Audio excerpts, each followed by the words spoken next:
오늘 아침 우리에게 주시는 하나님 말씀은 창세기 10장 1절로 32절까지의 말씀입니다. 창세기 10장 1절로 32절까지의 말씀을 세번역 성경으로 봉독합니다. 다음은 노아의 아들들의 족보이다. 노아의 아들은 셈과 함과 야벳이다. 홍수가 난 뒤에 그들이 아들들을 낳았다.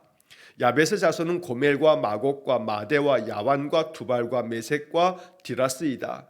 고멜의 자손은 아스그나스와 리밧과 도갈마이다. 야완의 자손은 엘리사와 스페인과 키프로스와 로더스이다. 이들에게서 바닷가 백성들이 지역과 언어와 종족과 부족을 따라서 저마다 갈라져 나갔다. 함의 자손은 구스와 이집트와 르비아와 가나안이다. 구스의 자손은 스바와 하윌라와 삽다와 라마와 삽드가이다. 라마의 자손은 스바와 드단이다.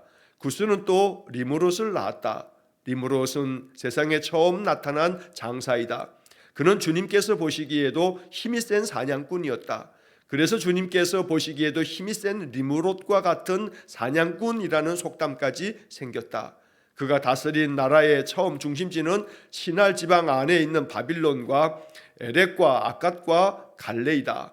그는 그 지방을 떠나 아시리아로 가서 니느웨와 르호보딜과 갈라를 세우고 니느웨와 갈라 사이에는 레센을 세웠는데 그것은 아주 큰 성이다. 이집트는 리디아와 아남과 르합과 납두와 바드루스와 가슬루와 크레타를 낳았다. 블레셋이 바로 크레타에게서 나왔다. 가나안은 맏아들 시돈을 낳고 그 아래로 헷과 여부스와 아모리와 기르가스와 히위와 알가와 신과 아르왓과 스말과 하맛을 낳았다. 그 뒤에 가나안 족속은 사방으로 퍼져나갔다. 가나안의 경계는 시돈에서 그라를 지나서 멀리 가사에까지 이르렀고 거기에서 소돔과 고모라와 아드마와 스보임을 지나서 라사에까지 이르렀다. 이 사람들이 종족과 언어와 지역과 부족을 따라서 갈라져 나간 함의 자손이다. 야벳의 형인 셈에게서도 아들, 딸이 태어났다. 셈은 에벨의 모든 자손의 조상이다. 셈의 자손은 엘람과 아스루와 아르박삿과 룻과 아람이다. 아람의 자손은 우스와 훌과 게델과 마스이다. 아르박삿은 셀라를 낳고 셀라는 에벨을 낳았다. 에벨은 두 아들을 낳았는데 한 아들의 이름은 그의 시대의 세상이 나뉘었다고 해서 벨렉이라고 하였다.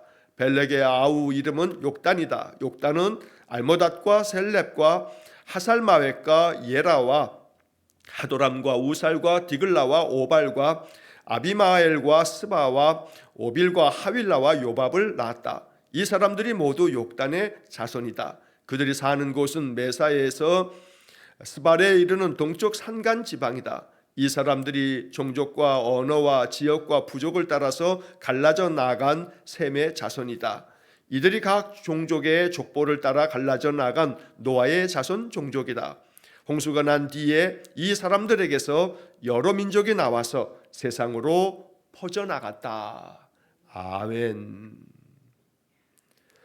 자, 오늘 창세기 10장의 이야기를 읽었습니다. 많은 이름들이 또 나오고 또 지명들이 나오고 있습니다. 이 창세기 10장에 나오는 이 족보 이야기는 사실 우리에게는 좀 낯설고 또 재미도 없습니다. 낯선 이름들이 계속 열거되어 있기 때문이기도 합니다. 그러나 족보는 사실 성경 안에서 굉장히 중요한 의미를 차지합니다. 예를 들어 우리가 신약 성경을 시작하면서 마태복음 1장은 예수님의 족보로 시작이 됩니다.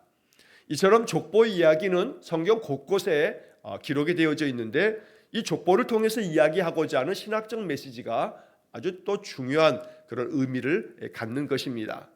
자, 오늘 이 창세기 10장의 이야기를 우리가 읽으면서 이 창세기 10장의 이야기는 이미 하나님께서 사람을 창조하실 때 창세기 1장 28절에서 생육하고 또 번성하고 땅에 충만하라고 하나님 말씀하신 그 축복의 말씀이 이렇게 성취되고 있다라고 하는 이야기를 전하고 있는 것입니다.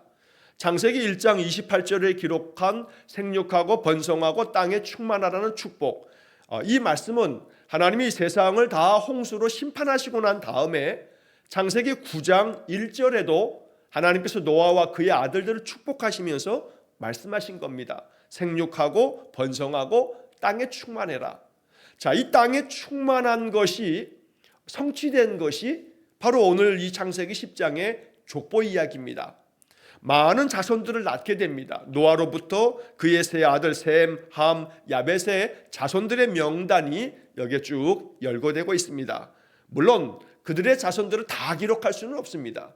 대표적인 그러한 자손들의 이름들을 여기 열거하고 있는데, 오늘 본문의 말씀의 맨 마지막 32절 말씀을 보시게 되면 이들이 각 종족의 족보를 따라 갈라져 나간 노아의 자손 종족이다. 홍수가 난 뒤에 이 사람들에게서 여러 민족이 나와서 세상으로 퍼져나갔다. 자, 홍수가 난 다음에 이 사람들에게서부터 많은 그런 민족이 나왔다는 얘기입니다. 그러니까 그 많은 민족의 모든 사람들의 이름을 다 열거할 수는 없지만 그 한 민족들의 대표 이름들을 통해서 이러한 민족들이 퍼져나갔다라고 이렇게 말하는 것입니다. 자, 본문의 이야기 중에 14절 말씀에 보면 우리가 이제 구약 성경에서 아주 익숙하게 자주 보게 될 그러한 이름도 등장하게 됩니다. 14절을 잠시 보시면 바도루스와 가술루와 크레타를 낳았다. 블레셋이 바로 크레타에게서 나왔다라는 말도 나옵니다. 자, 이 블레셋이라고 하는 말은 나중에 우리가 신약 성경에서 사무엘상 이후로 계속해서 우리 성경에서 발견하게 되는 그런 족속의 이름입니다. 블레셋 족속을 우리가 이렇게 볼 때마다 이 창세기 10장에 나오는 이 함의 자손들 중에 블레셋이라고 하는 그런 민족도 있었구나라는 것을 우리가 이렇게 알게 된다는 것입니다. 자, 그래서 32절의 마지막에 나와 있는 것처럼 여러 민족이 나와서 세상으로 퍼져나갔다. 세상으로 퍼져나갔다. 어찌 보면 이것이 말씀이 성취되어졌다라고 하는 의미에서 복음입니다.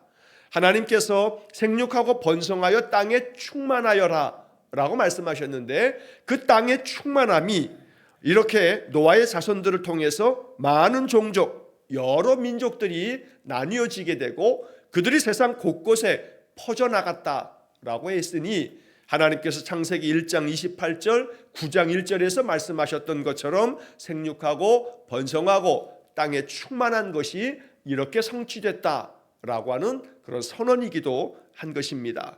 자, 그래서 오늘 이 본문의 이야기하고자 하는 것은 하나님께서 많은 인류를, 모든 인간들을 이렇게 흩으셨는데 이 흩으신 모든 과정이 이 10장의 짧은 이야기 속에 담겨져 있다는 것이고, 이런 것들이 단순히 그냥 우연히 이루어진 것이 아니고 하나님의 섭리 안에서 하나님의 창조 질서 가운데 아주 질서정연하게 진행되고 있었다는 것을 이야기하는 것이 바로 이 10장 족보의 이야기입니다. 자, 그래서 본문의 5절 말씀을 보시면, 자, 5절에 이들에게서 바닷가 백성들이 지역과 언어와 종족과 부족을 따라서 저마다 갈라져 나갔다. 퍼져나간 것을 말하는 겁니다. 자, 여기 5절뿐만 아니라 그 다음 함의 자손들의 족보를 쭉 얘기한 후에 20절 말씀에 보면 함의 자손들의 족보의 마지막 부분에도 같은 이야기가 기록되어 있습니다. 20절 말씀에 이 사람들이 종족과 언어와 지역과 부족을 따라서 갈라져 나간 함의 자손이다, 이렇게 말씀하고 있습니다. 그리고 또 31절의 말씀에 이제 셈의 자손들의 족보를 쭉 열거하고 난 다음에 31절도 같은 말씀을 기록합니다. 31절에 이 사람들이 종족과 언어와 지역과 부족을 따라서 갈라져 나간 셈의 자손이다. 자, 그래서 오늘 10장의 이야기는 이렇게 구조화되어 있습니다. 야벳의 자손들의 명단이 쭉 나오고 그들이 어느 지역에 살았는지를 언급하면서 이들로부터 지역과 언어와 민족과 종족들이 다 갈라져 나갔다. 또 그리고 6절 이하에서는 함의 자손들의 명단을 쭉 열거하고 난 다음에, 그리고 역시 마찬가지로 그들도 갈라져 나간 함의 자손이다. 셈의 자손에 대한 이야기도 역시 마찬가지입니다. 자, 여기서 똑같이 반복되고 있는 이 세번역 성경의 번역을 보면 갈라져 나갔다라는 겁니다. 갈라져 나갔다. 이것이 하나님의 뜻이었다는 것을 야벳과 함과 셈의 족보 이야기를 하면서 마지막에는 항상 이 똑같은 표현으로 이 10장의 족보 이야기가 기록된 것입니다. 자, 이 10장의 지금 족보 이야기 속에 갈라져 나갔다, 하나님이 땅에 충만하게 만드시는 하나님의 섭리인데, 그런데 이것을 반역한 인생들이 이제 내일 보게 될 이제 11장 바벨탑 사건의 이야기를 내일 보게 될 텐데, 11장 4절 말씀에 보면 이런 말씀이 기록됩니다. 탑 꼭대기를 하늘에 닿게 해서 우리의 이름을 내고 온 지면에 흩어짐을 면하자라는 구절이 이제 내일 보게 될 11장 4절의 말씀에 기록되어 있습니다.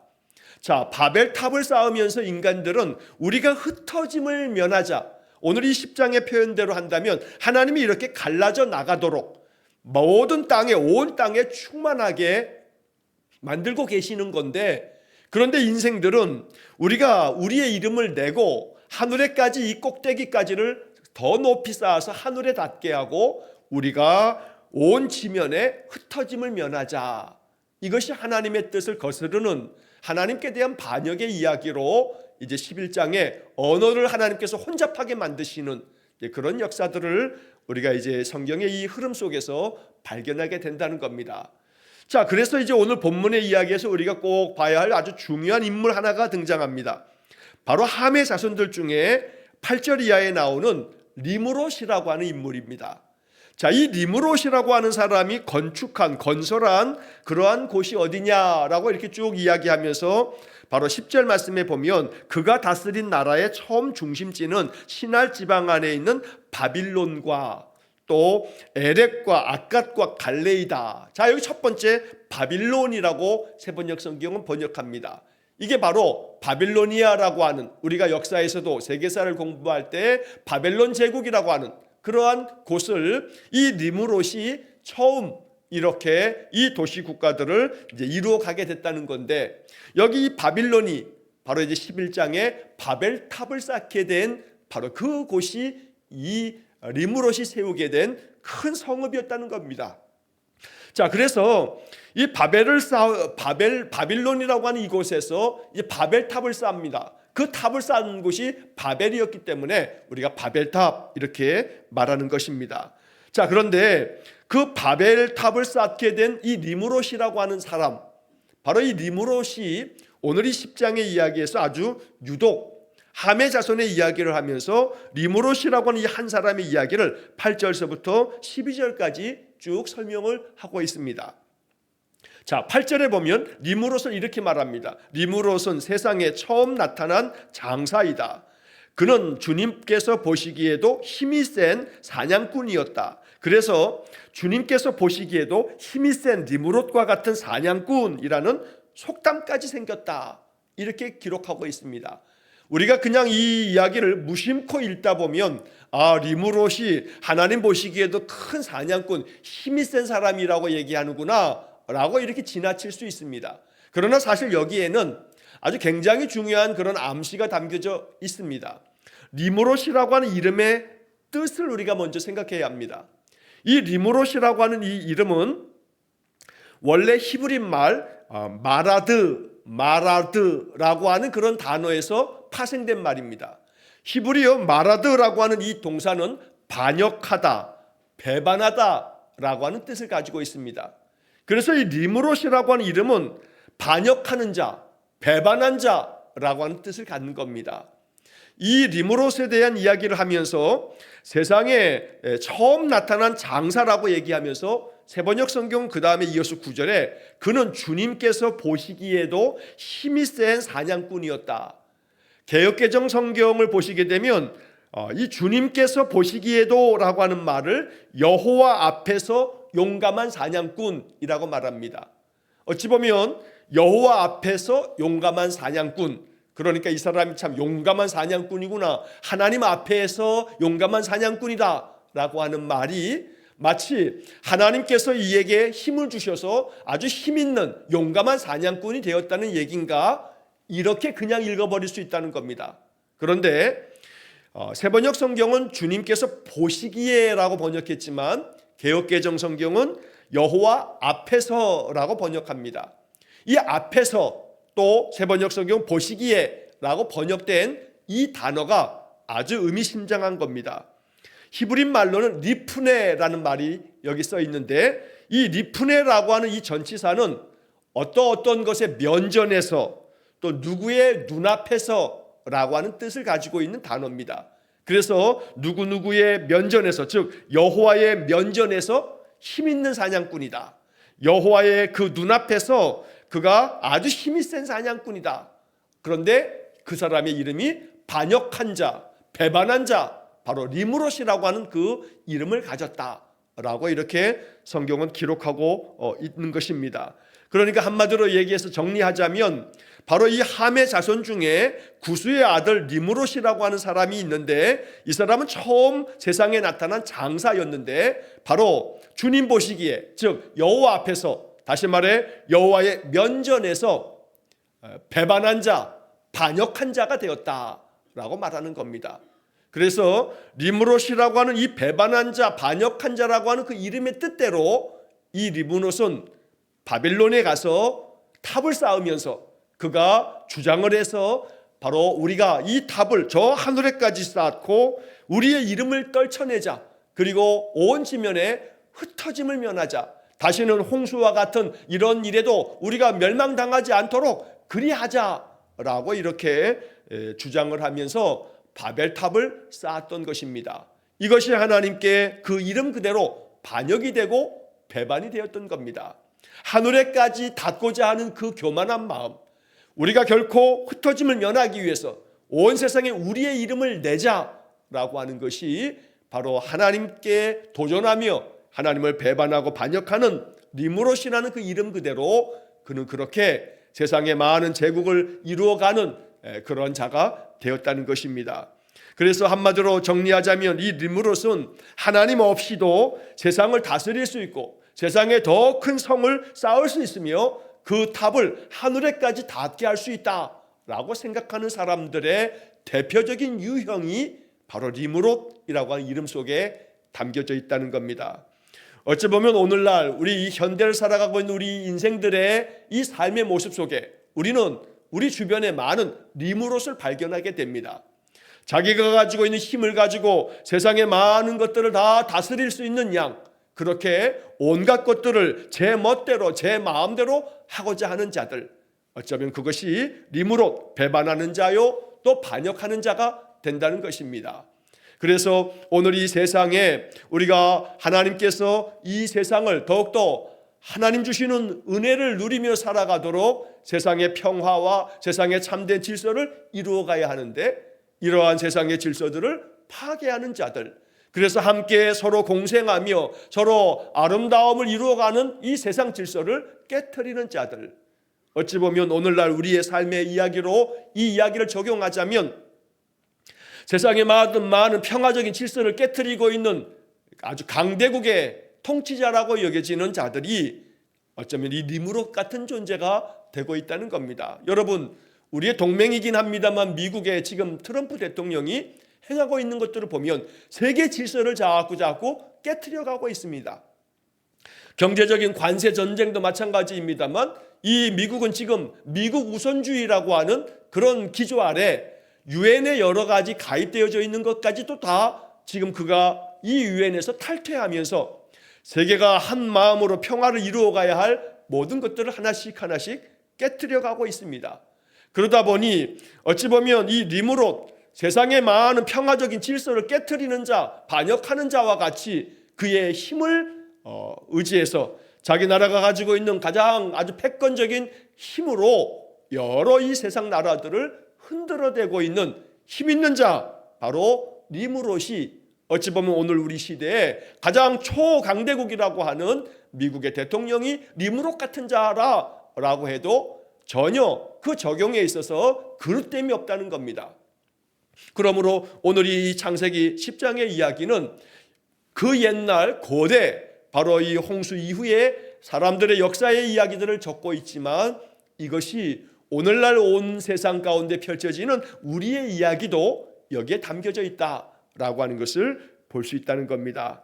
하나님 없이도 세상의 모든 것들을 다스리며 큰 성을 쌓을 수 있겠다고 주장하는 리므롯, 그러면서 그들이 쌓은 이 바벨탑은 결국 하나님 없이도 우리의 이름을 남기며 우리가 이 많은 것들을 흩어짐을 면하여 큰 제국을 이룰 수 있겠다는 인간의 교만함을 이야기하고 있다는 것입니다. 그러나 그런 가운데에서도 하나님의 뜻이 나타나게 됩니다. 셈의 족보 이야기 가운데 한 사람의 이름이 등장하는데 그가 바로 벨렉이라고 하는 이름입니다.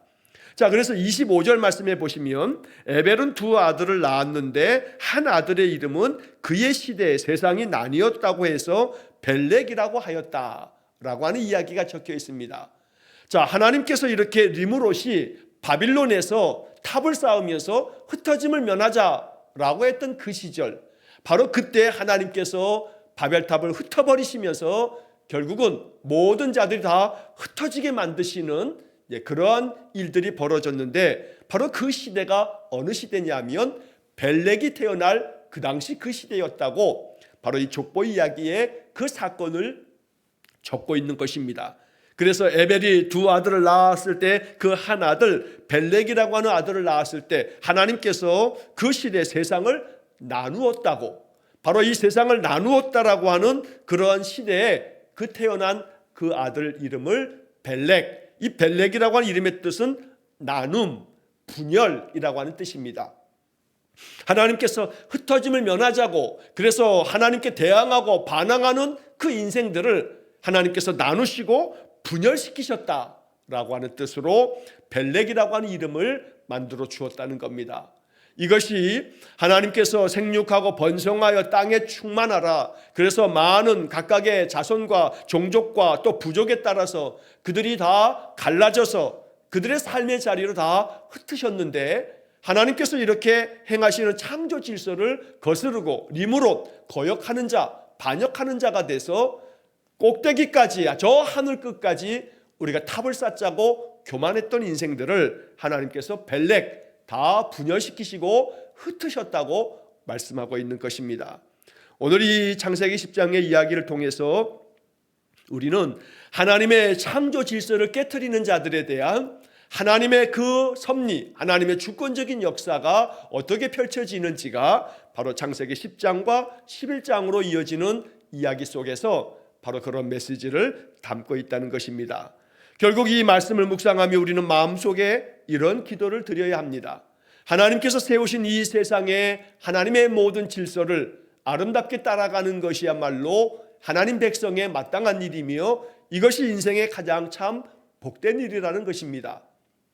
그래서 오늘 본문의 이야기에서 하나님께서 마지막 32절에도 말한 것처럼 세상으로 퍼져나갔다라고 하는 것에서 이것이 하나님의 뜻이요, 이것이 하나님의 은혜요, 하나님의 축복이라는 것입니다. 세상으로 퍼져나갔다.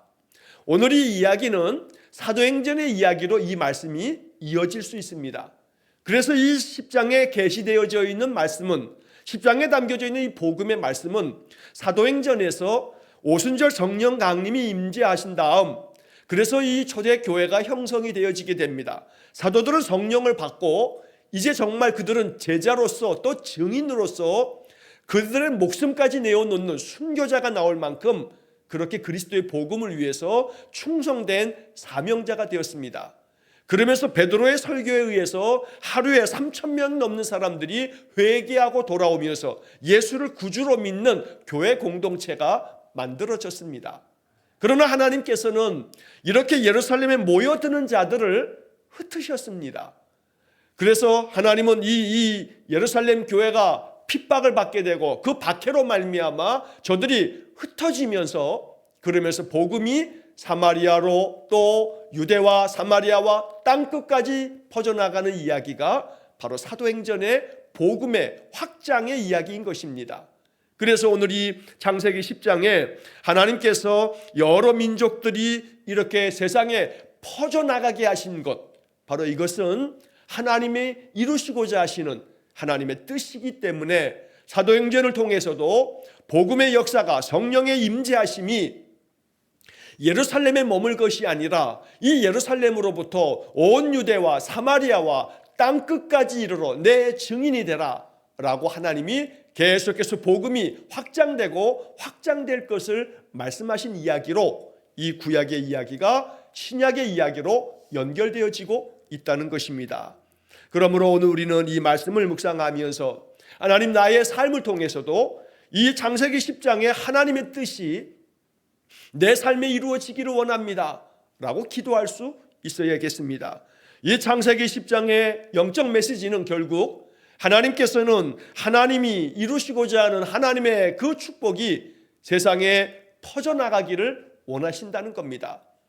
단순히 민족이 퍼져나갔다라고 하는 그런 이야기만을 담고 있는 것이 아니라 그들을 통해서 하나님의 창조의 그 축복이 점점점 세상 모든 곳에 퍼져나가기를 원하셨던 하나님의 마음이 담겨진 것입니다.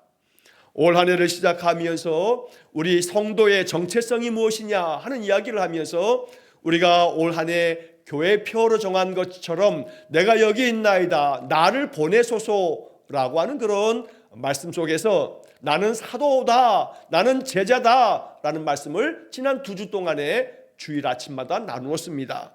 하나님께로부터 보냄을 받은 자, 바로 이 사도라고 하는 뜻처럼 우리는 이사야의 고백 그대로 내가 여기 있습니다, 나를 보내주십시오. 그래서 내가 가정으로 보냄을 받고, 내가 나의 일터로 보냄을 받고, 내가 교회 공동체 안에 보냄을 받고, 그래서 나로 말미암아 하나님의 사랑과 은혜가 점점 더 교회에서도 퍼져가고 가정에서도 일터에서도 동네에서도 퍼져나가는 것, 예수 향기가 퍼져나가듯이 하나님의 사랑이 나를 통해서 퍼져나가는 것, 그리스도인의 성실함과 진실함과 정직함이 그 주변에 계속해서 퍼져나가는 것, 이것이 바로 하나님께서 주시는 나를 통해서 이루시고자 하는 하나님의 축복이다라는 것입니다.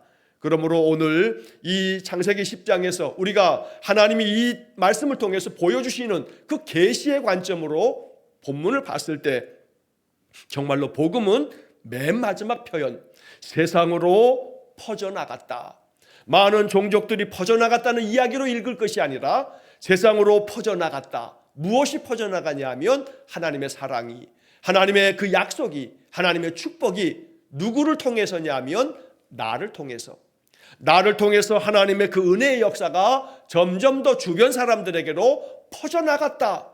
이렇게 우리가 이 말씀을 나의 삶을 통해서 이루어 간다면 이것이 복음의 말씀이 된다는 것입니다. 창세기 10장을 이렇게 복음의 관점으로 하나님이 이 말씀에 담고 있는 그 메시지를 마음에 기억하면서 날마다 리무롯같이 배반하는 자, 반역하는 자가 아니라 오직 하나님 말씀 안에서 점점 더 그 뜻을 펼쳐나가는 그런 성도가 되시기를 주의 이름으로 간절히 축원합니다.